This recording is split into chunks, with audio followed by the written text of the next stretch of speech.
नमस्कार मित्रांनो, रात्रीची नगरी या सत्यकथेच्या चॅनलमध्ये मी राजेश पाटील आपल्या सर्वांचं मनापासून स्वागत करतो. मित्रांनो, आपण आपल्या चॅनलवर सध्या जी कथा ऐकत आहात त्या कथेचं नाव आहे ज्योतीसोबतची मजा. मी या कथेला अनेक नावं दिली आहेत कारण ही कथा आहेच तशी. या कथेला मी 3 फूल एक माली असं सुद्धा नाव दिले किंवा ज्योती काळी मैना असं सुद्धा नाव दिलं आहे. त्यामुळं नावामध्ये काही नाही, जे काही घडलं. माझ्या घराच्या शेजारी राहणाऱ्या 3 सख्या बहिणी आहेत. त्या तिघींसोबत माझा कसा कार्यक्रम घडला, मी त्या तिघींना पण एकत्रितपणे कसं त्यांच्या शेताची नांगरणी, फवारणी, कोळपणी, खुरपणी सर्व काही कसं मजा घेतली, या कथेचं सविस्तर वर्णन अगदी हुबेहूब माझ्या लाईफमध्ये जसं घडलं तसं वर्णन या चॅनलच्या आणि या कथेच्या मार्फत आपल्यासोबत करत आहे. आपल्यासमोर जे वर्णन ठेवत आहे ते हुबेहूब चित्र तुमच्या नजरेसमोर येईल. या गोष्टीची मी पुरेपूर दक्षता घेत आहे, परंतु माझ्याकडून अनावधानाने काही जर चूक होत असेल तर मोठ्या मनाने सरळ माफ करून टाका. आणि ही कथा फक्त मनोरंजन होत आहे या उद्देशाने घ्या. कोणाच्या भावना दुखवायची माझी अजिबात इच्छा नाही किंवा मला समाजामध्ये काही तेढ पण पसरवायची नाही किंवा कोणाला काही येडवाकडं पण नाव ठेवायची गरज नाही. त्यामुळे कथा निव्वळ मनोरंजनासाठी आहे असं समजून तुम्ही कथेचा लाभ घेत चला तर मित्रांनो, पुढं काय घडलं हे मी तुम्हाला या कथेमार्फत सादरीकरण करणार आहे. मग त्या खोलीमध्ये पूर्णपणे अंधार पडला होता. त्या अंधारामध्ये मला लताचे शरीर अजिबात दिसत नव्हते. तरीसुद्धा मी उभा राहून तिच्या संपूर्ण शरीरावरून हात फिरवायला सुरुवात केली आणि तिच्या त्या शरीराची आता मी मजा घेत होतो. मला खूप मस्त वाटू लागलं होतं, परंतु आणखीन एक भीती होती. माझी छाती आता जास्त धडधड करू लागली होती, कारण लतासोबतचा हा माझा पहिलाच प्रसंग होता. छोटीसोबत बोलून वगैरे मी थोडंसं रिलॅक्स झालो होतो, परंतु लताने मला अनेक गोष्टी सांगितल्या होत्या. ज्या गोष्टी ज्योतीबद्दलच्या होत्या त्या गोष्टी ऐकून मी खूप एकदम गरम झालो होतो. आता कुठल्याही क्षणाला माझ्या विहिरीचं पाणी सुटू शकणार होतं असं मला वाटू लागलं. आणि मी लताची काही तृप्ती करू शकेन की नाही, तिच्या शेताची नांगरणी तिच्या मनाप्रमाणे व्यवस्थित होईल की नाही, याबद्दल माझ्या मनामध्ये आता थोडा संशय येऊ लागला होता. मी थोडा घाबरलो होतो. ही गोष्ट मात्र तेवढीच सत्य आहे. त्या अंधाऱ्या खोलीमध्ये मग मी तिला म्हणालो, लता, आता सर्व काही उभारूनच करायचं आहे का? थोडंसं खाली बस ना.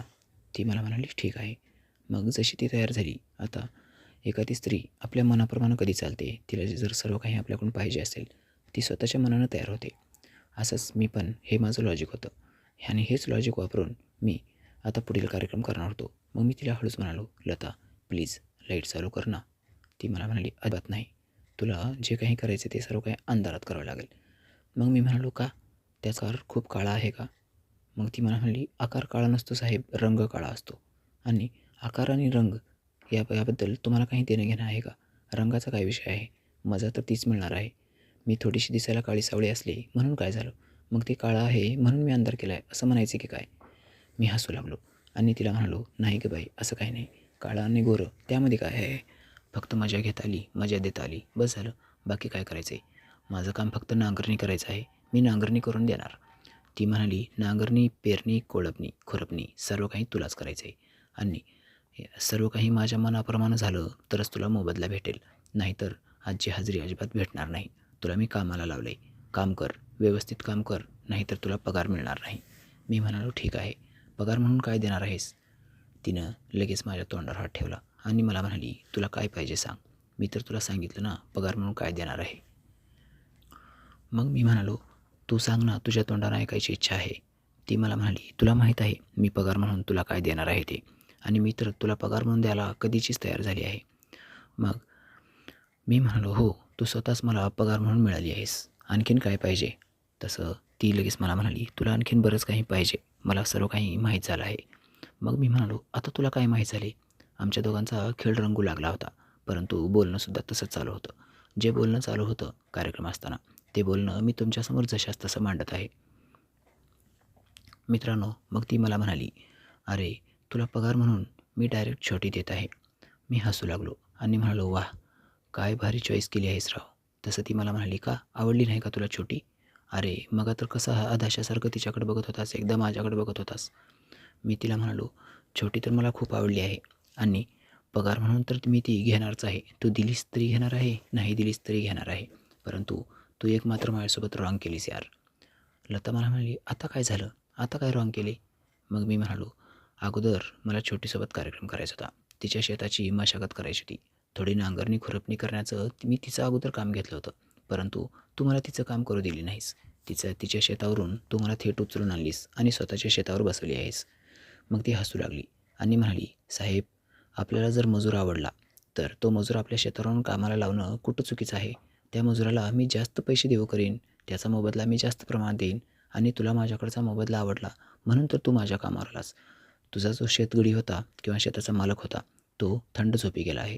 त्याच्यामुळं त्याच्या शेताची नांगरणी, पेरणी, खुरपणी जे काही तुला करायचं आहे ते आता करता येणार नाही आणि तुला जर ती झोपेत असताना जर काही करायची इच्छा असेल तर करून घेऊ शकतोस.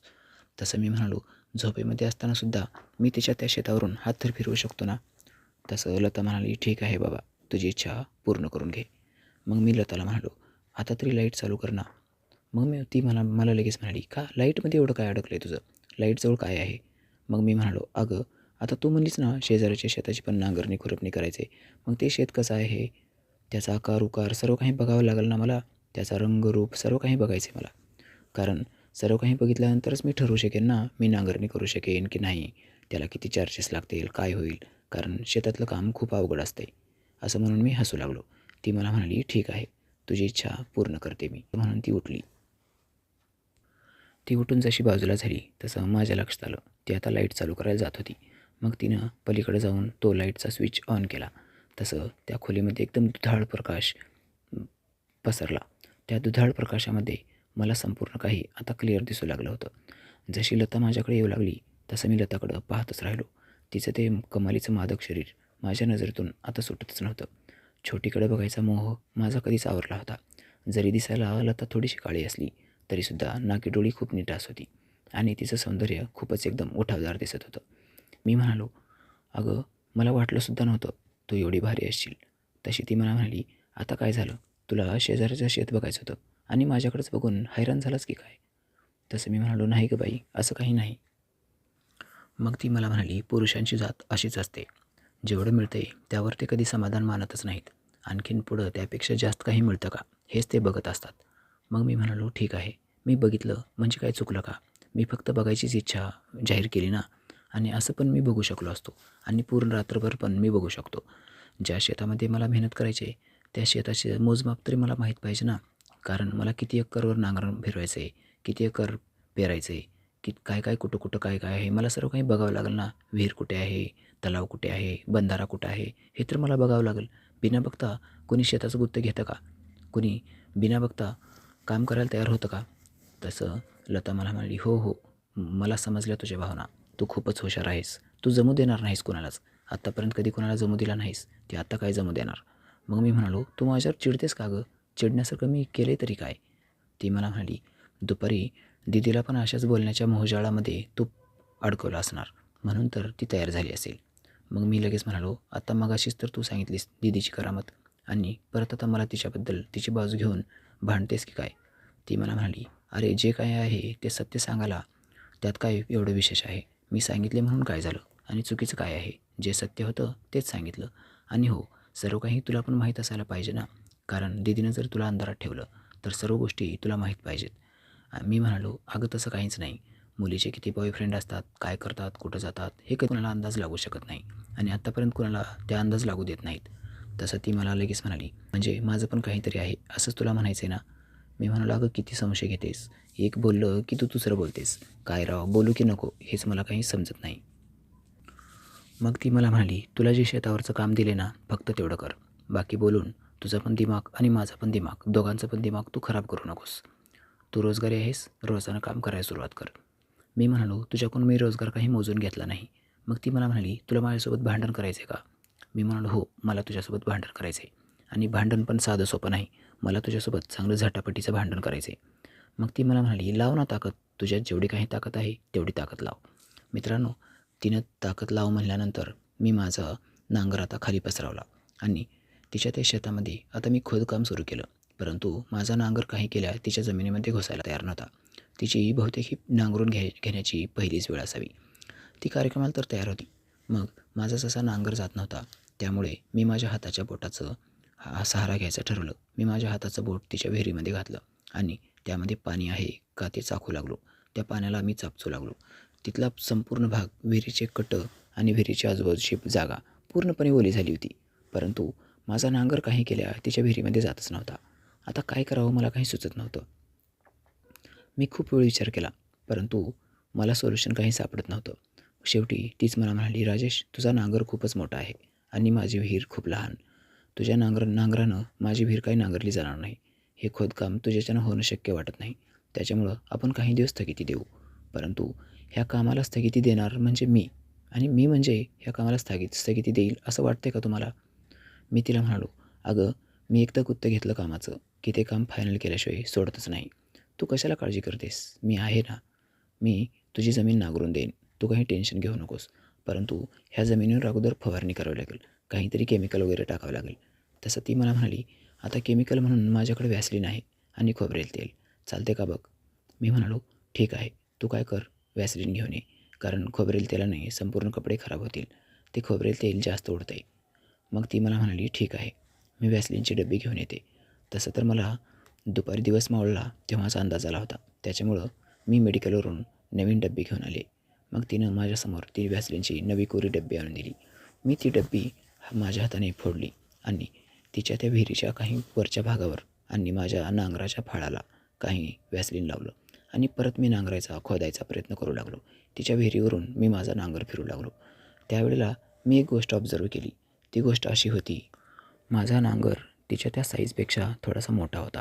त्याच्यामुळं माझा नांगर काही सहजासहजी तिच्या जमिनीमध्ये घुसतच नव्हता. मी जशी गोष्ट ऑब्झर्व केली तसं माझ्या लक्षात आलं, आता आपल्याला पुढची स्टेप करायला पाहिजे.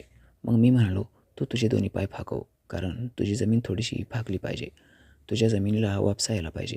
जशी तुझी जमीन फाकेल तसं माझा नांगर आत प्रवेश करू शकेल. एकदा का नांगर आत गेला की मग तुझी जमीन नांगरणं आणि खोदकाम चालू करणं एकदम सोपं पडेल." ती मला म्हणाली, "काही पण कर, पण माझ्या जमिनीला त्रास होऊ देऊ नकोस." मी म्हणालो, "हो ना, किती वेळ सांगशील, आणि माझ्या लक्षात आहे, तू नको टेन्शन घेऊ." अशा प्रकारे मी हळूहळू ते व्हॅसलीन मी तिच्या विहिरीवर सगळीकडे पसरू लागलो. माझ्या नांगराच्या फाळाला पण सगळीकडून मी व्हॅसलीन लावलं होतं आणि अगदी हळूहळू मी ते व्हॅसलीन तिच्या त्या फटीमध्ये पण घालायला सुरुवात केली आणि हळूच मी माझा नांगर आता मागे पुढे करू लागलो. नांगराचा फाळ आता कमालीचा तापला होता. ते तापलेला नांगराचा फाळ तिच्या हाताला बहुतेक चटके बसत असावेत. ती मला म्हणाली, "राजेश, हे काय आहे? इतकं गरम होते का?" तसं मी म्हणालो, "हो ना, बघ ना, त्याची मेहनत खूप वाढली आहे. त्याच्यामुळं तर ते एवढं गरम झाले. नाही तर एवढं कशाला गरम होईल? आणि त्याला पण इच्छा आहे तुझ्या जमिनीमध्ये प्रवेश करायची. त्याच्यामुळं माझा नांगर जास्तच फन करत आहे." मग ती मला म्हणाली, "ठीक आहे, हळूहळू ढकलात." मग तिने पूर्ण तिचे पाय फाकवले आणि माझ्या नांगराला त्यात प्रवेश करून देण्यासाठी जागा करू लागली. तिने तिच्या हाताने तिची जमीन फाकवली होती आणि माझा नांगर कधी आत जाईल त्याची वाट बघत होती. हळूहळू करून कसं तरी कसरत करून माझा 1 इंच नांगर तिच्या जमिनीमध्ये प्रवेश केला. त्याबरोबर तिला थोडा त्रास होत असावा. ती म्हणाली, "नको रे बाबा, मला नांगरणं नकोच, खूप त्रास होतोय." बरं झालं मी त्या दिदीच्या दिराला पण संधी दिली नाही. नाहीतर त्याच्याकडून जर नांगरून घेतले असते तर मग तर काही खरंच नव्हतं. तसं मी म्हणालो, "म्हणजे तुला त्याच्यासोबत पण इच्छा होती का?"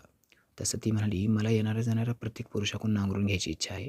कारण माझी इच्छा जोपर्यंत पूर्ण होत नाही तोपर्यंत मी इच्छा तर करू शकते ना.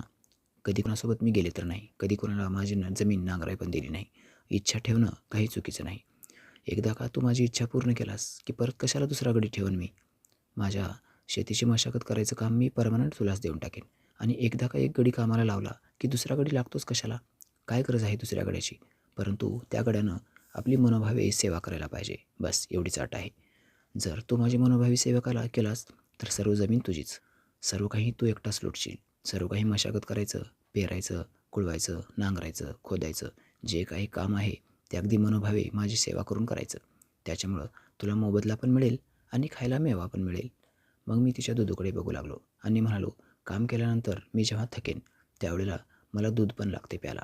मी चहा पित नाही, मला दूध लागते." तशी ती मला म्हणाली, "अरे, तू चालू तर कर नांगरणी, कोळपणी, खुरपणी. एकदा का तुझा नांगर रुळला आणि तुझं काम चालू झालं की तू थकलास की मी तुला अधूनमधून दूध पाजूनच ना. पाणी देईन, दूध देईन, चहा देईन. तुला जे काही पाहिजे ते सर्व काही जागेवर मिळेल. परंतु तू माझ्या जमिनीची मशागत मस्त करून दे. खूप दिवसापासून ही जमीन पडून आहे. ह्या पडीक जमिनीवर तू एकदम ह्या पडीक जमिनीला उपजाऊ बनव. ह्या जमिनीमध्ये जीवच राहिला नाही असं मला कधी कधी वाटतं आहे. आणि ह्या जमिनीला खोदण्यासाठी चांगला व्यक्ती मिळत नसल्यामुळे किंवा मला योग्य संधी मिळत नसल्यामुळे मी ह्या जमिनीमध्ये काही पण मुळा गाजर काही पण पेरते, परंतु त्याचं मला म्हणावं तसं बेनिफिट मिळत नाही. म्हणून आज मात्र तू माझी मनोभावे सेवा कर आणि चांगलं पीक काढून दे मला. मस्तपैकी मला तू संतुष्ट करून टाक. माझ्या जमिनीची मशागत अशी केल्यानंतर मला असं वाटायला पाहिजे माझ्या जमिनीने जे काही फळ दिले, जे काही मला मजा आली आहे ती एकदम भरपूर आहे आणि एकदम छान आहे असं मला वाटलं पाहिजे. मग मी म्हणालो, तू बघ तर आणखीन काही वेळ लागेल, परंतु आजच्या तारखेमध्ये मी तुला एकदम मस्तपैकी तुझी जमीन नांगरून देतो. माझा नांगराचा 2 इंचापर्यंत जाऊ लागला होता. चांगला तिच्या जमिनीमध्ये 2 इंच गेल्यानंतर मी तो फाळ तिथंच हलवू लागलो. तशी ती मला म्हणाली, अरे मला त्रास होत आहे, थोडं बाहेर काढ तुझा फाळ, उचल फाळ तुझावर. तसं मी म्हणालो, अगं एकदा ट्रॅक्टर घुसलं की नांगराचा फाळ वरखाली करणं खूप अवघड होतं आहे. अगोदर तुझ्या जमिनीमध्ये पूर्ण एंट्री तरी होऊ दे. तुझ्या जमिनीमध्ये जशी पूर्ण एंट्री होईल तसं तुला होणारा त्रास, तुझ्या जमिनीची जी मशागत करायची आहे ती तुझ्या मनाप्रमाणे होईल. परंतु सुरुवातीला नांगराचा फाळ आत घुसणं खूप अवघड आहे, कारण खूप दिवसापासून तुझी जमीन बंजर आहे. या जमिनीवर कधी कोणी पीक काढलंच नाही, कधी ह्याला कोणी खुरपलं नाही, नांगरलं नाही, याच्यावर कधी कधी कोणी फवारणी केली नाही किंवा याला कोणी पाणीसुद्धा दिलेलं नाही. मग ती मला म्हणाली, हे सर्व काही कुणी केलं नाही म्हणून तर हे सर्व काही मी तुला करायला सांगते. माझ्याकडे जर हे सर्व काही करणार कोणी असतं, कामाला गडी असता, तर मी तुला कशाला सांगितलं असतं आणि एवढी मस्का पॉलिशी तुझी कशाला केली असती. मग मी म्हणालो, ठीक आहे साहेब. तसं ती म्हणाली, साहेब नाही बाईसाहेब म्हणायचं. मी म्हणालो, साहेब काय आणि बाईसाहेब काय एकच ना. तू जसं म्हणतेस तसं तुझं काम मी करून देतो. मग मी माझा नांगराचा फाळ थोडा मागे पुढे करून थोडा प्रेशर लावू लागलो. मित्रांनो, आता मजा जरा जास्त वाढली होती आणि ती पण जरा जास्त खुलली होती. त्यानंतर पुढं काय घडलं, आमचा नांगर कुठंपर्यंत गेला, काय काय घडलं, हे सर्व काही कथेच्या पुढील भागामध्ये ऐकायला विसरायचं नाही. ही कथा खूपच रोचक मोडवर येऊन थांबली आहे. मित्रांनो, तत्पूर्वी मी आपणास अशी एक विनंती करतो, कथेला लाईक करत चला यार. लाईक करणं फुकट आहे. आणि हो, सबस्क्राईब जर आत्तापर्यंत तुम्ही आपल्या चॅनलला केलं नसेल तर कृपया आपल्या चॅनलला सबस्क्राईब करा. सबस्क्रिप्शन एकदम मोफत आहे. मी नवीन व्हिडिओ अपलोड केला की तुम्हाला नोटिफिकेशन मिळत राहील आणि अशाच प्रकारच्या मस्त एकदम सत्यकथा तुम्हाला ऐकायला मिळतील. बाय बाय मित्रांनो, भेटूया कथेच्या पुढील भागामध्ये.